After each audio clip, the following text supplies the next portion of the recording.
She once coveted the corporate ladder, but instead of investing in joint ventures and billable hours, Fleur invested in clothes. Entire salaries disappeared into shoes, skirts, sequins. Why sequins? Stay until the end to find out. This is the story of how her closet became a museum of old identities and how she finally escaped it. Picture this, 2011. H&M opens its first store in Romania. And Fleur, a junior lawyer, supposedly climbing the corporate ladder, takes the day off. Not for court, not for clients, for clothes. She stood in line for 4 hours. And no, she didn't regret a second, because shopping wasn't a hobby. It was her side hustle. She called it investing in style, but really it was running away from gray suits, due diligence reports, and a profession that fit about as well as cheap polyester.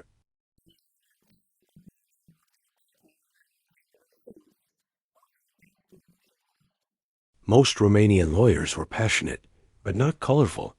Their uniform? Black, gray, navy. Occasionally peach, for when they were feeling rebellious. Fleur? She was the outlier.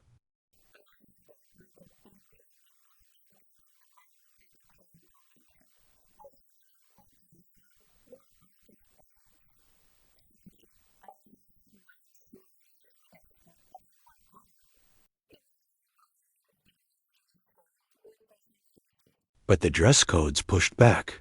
The office manager kept her in line.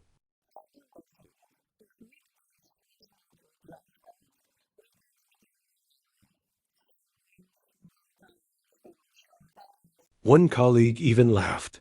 "You've got a different pair of shoes for every outfit?" At the time, Fleur took it as praise.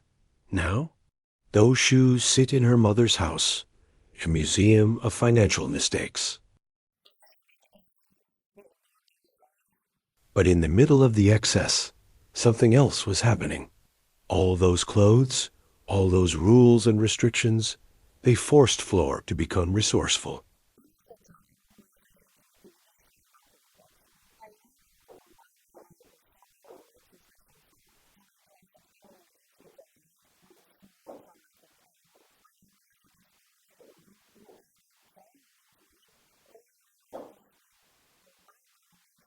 Or so she thought. In Romania, Fleur's style made sense. She was extra, but still in balance. But when she moved to the Netherlands, everything backfired. Cobblestones mocked her stilettos. Cycling laughed at her pencil, bodycon, knee-length skirts. And the Dutch rain?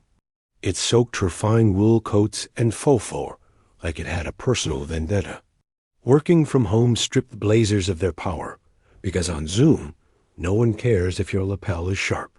And the culture clash was unforgiving. In a land of puffers and muted tones, she wore fine wool coats in color that were not made for Dutch wind tunnels.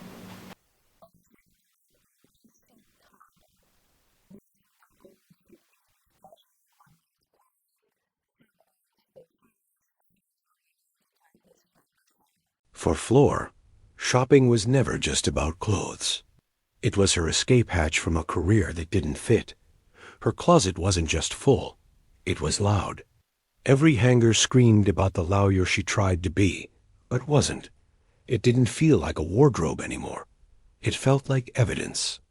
A case file of all the ways she wanted out.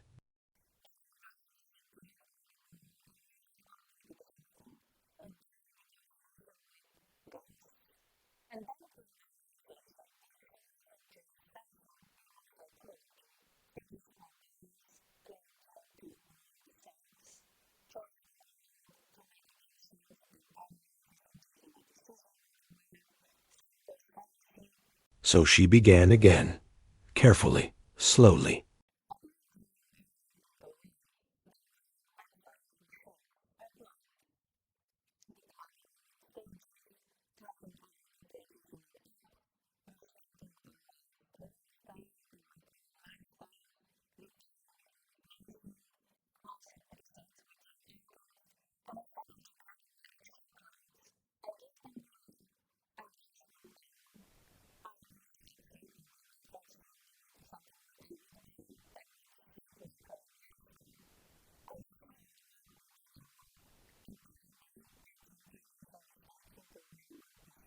So she did approach her closet to make sure no appeal is granted.